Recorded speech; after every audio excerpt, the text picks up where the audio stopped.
Pero queremos seguir ahora, ya hablamos de los inspectores laborales, y la segunda parte del análisis de las palabras del ministro Villena tiene que ver con la Ley General del Trabajo, esta ley que tiene 12 años durmiendo el sueño de los justos. Y el primer byte, por favor, para analizar lo que dice el ministro.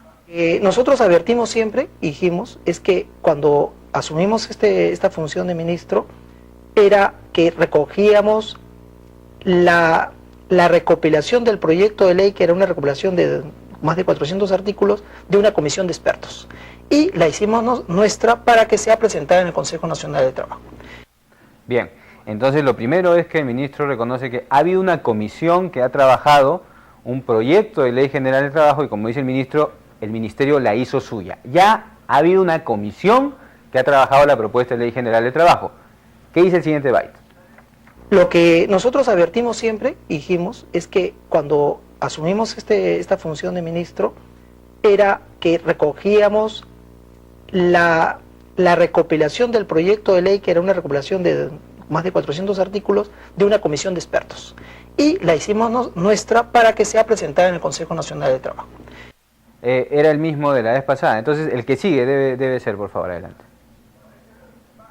Pero nosotros los advertimos de un comienzo. A las partes dijimos, cuidado que en el Congreso pueden seguir avanzando y ellos pueden sacar su proyecto de ley. Difícilmente el Congreso lo podría aprobar, pero dependiendo de las fuerzas políticas y de cómo estén para aprobar ese proyecto.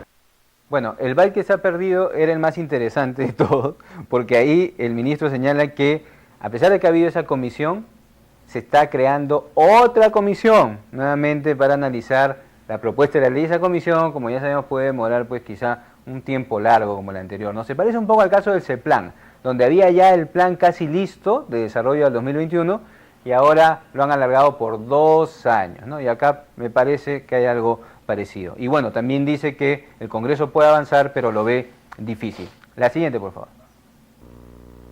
¿Hay innovación en algunos artículos? Sí. Por ejemplo, uno de los casos más refutados, inclusive que ha sido materia de cuestionamientos de algunos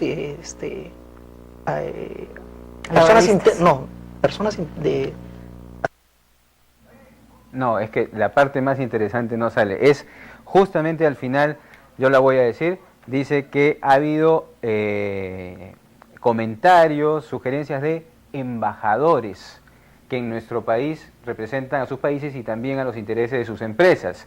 Bueno, yo no sabía que los embajadores de otros países opinaban sobre las leyes peruanas, ¿no? Entonces, de repente le decimos a nuestro embajador en la China o donde fuere, que diga pues qué leyes laborales van a tener en ese país. No se escucha esa parte, pero eso es lo que se decía exactamente. Adelante. Que han dicho, yo tengo dudas, sobre todo, por ejemplo, con la huelga, el derecho a la huelga dentro del centro de trabajo. Nos preocupa. ¿Por qué? Porque tiene empresas que vienen de su país y dicen, oye, una huelga en el Perú, si las huelgas en el Perú te rompen pistas, hay muertos, imaginemos lo que puede pasar dentro de una empresa. Bueno, eso es bien complejo lo que ha dicho el ministro. Ha dicho el ministro que si las huelgas en el Perú te rompen pistas. A ver, vamos a buscar una huelga mañana que haya roto pistas, ¿ah? Vamos a tratar de encontrarla, lo que dice el ministro, y además que hay muertos.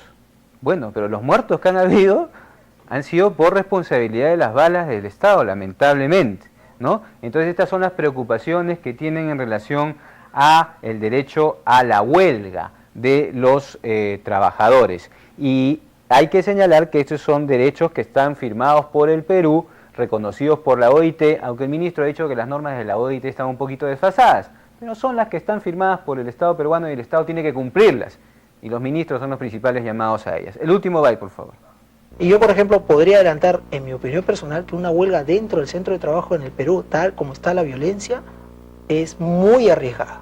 O sea, yo me pongo a pensar en una empresa que tiene una máquina muy especial y la huelga justamente apunta a que, sabiendo que con esa máquina rota o destruida, no va a funcionar la empresa. Podría pasar. Bueno, hay un punto de la Ley General de Trabajo que reconoce que pueden hacerse huelgas dentro del local de trabajo porque eso lo reconoce la legislación internacional, la OIT, los convenios que el Perú ha firmado. No solamente afuera salir a protestar, sino que dentro pueden tener menos productividad, huelga de brazos caídos, etc. Pero el ministro asocia una manera inadecuada desde mi punto de vista, la violencia del país con la posibilidad de que los trabajadores comiencen a agarrar a palos a las máquinas y romperlas, si es que se dan a la huelga. Eso puede suceder obviamente, como puede suceder que yo cruce la esquina y me atropelle una combi o que se caiga el avión, ¿no? Si un trabajador quiere malograr una máquina, agarre y le echa, pues en vez de echarle gasolina, le echa agua, ¿no? No son argumentos, creo yo, para trabar este asunto de la huelga en sus distintas modalidades que son reconocidas por la Organización Internacional de Trabajo y que en distintas partes del mundo están legisladas. Finalmente, el ministro en estas intervenciones no se ha puesto del lado de los trabajadores, es obvio. Él mantiene una mentalidad proempresarial, es clarísimo, pero el señor es ministro de Trabajo, no es ministro de las empresas. Entonces, esa es una crítica que se la hacemos con todo respeto al señor ministro Villena, pero que da esa impresión tanto en el trato con los inspectores laborales como en relación a la Ley General del Trabajo. La invitación sigue abierta para cuando el ministro lo desee, puede estar aquí, o una cámara del Once Informa o de Radicales Libres puede ir a visitar. Y ahora vamos a conversar con nuestros productores periodísticos Laura Arroyo y Paul Maquet. ¿Cómo están, chicos? Qué buena suerte estar con Contentos de ustedes. estar acá. Me quedo... En verdad que hay tanto que decir sobre lo que ocurre, como tú dices. En todo caso, habría que ser tal vez más coherentes y cambiarle el nombre al ministerio, ¿no? Claro, Que ya no se llame Ministerio del Trabajo. No Ministerio, tiene Ministerio de las Empresas. Claro, ya todos que nos dan conocen. trabajo, ¿no? O algo así. ¿No? Pero otra cosa que me parece importante es que cuando habla de lo de la violencia, ¿no? Es como si ahora, o sea, como hay violencia, la violencia es la que es la base de los derechos. Que es totalmente ridículo, habría que atacar la violencia con políticas integrales para vencer la violencia y no disminuir los derechos porque existe. Entonces, para tal caso, no sé, podríamos decir cualquier cosa, como hay analfabetismo, no enseñamos a leer, o sea, no tiene sentido. Cerramos los colegios, pero Claro. y son derechos, estas modalidades de huelga están reconocidas por la OIT. Sí, lo que me parece grave en estos comentarios últimos del ministro es que tiene una visión, o sea, su misión como ministro es defender a los trabajadores y parece que tiene la mentalidad de que los trabajadores son unos salvajes, que van a ir a destruirlo todo. De hecho, yo me pregunto, ¿a qué trabajador le va a interesar destruir las máquinas que son su fuente de trabajo? Yo no sé qué mentalidad tiene el ministro, pero en ninguna parte del mundo donde hay huelga, derecho a huelga, reconocido, yo le pregunto a Susurro, por favor, si tú hicieras una huelga, ¿romperías la cámara? No creo. El camarógrafo acá.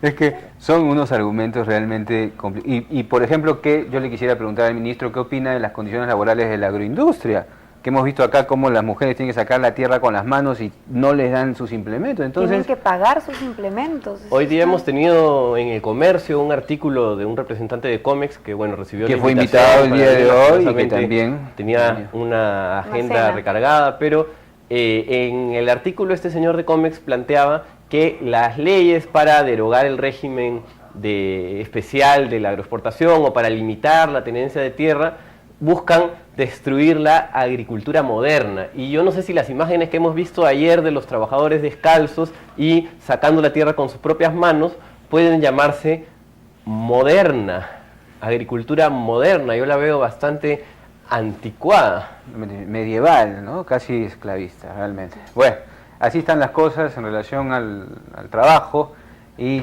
esperamos pues que las cosas cambien, aunque sea un poquito. Y ahora, Alejandro,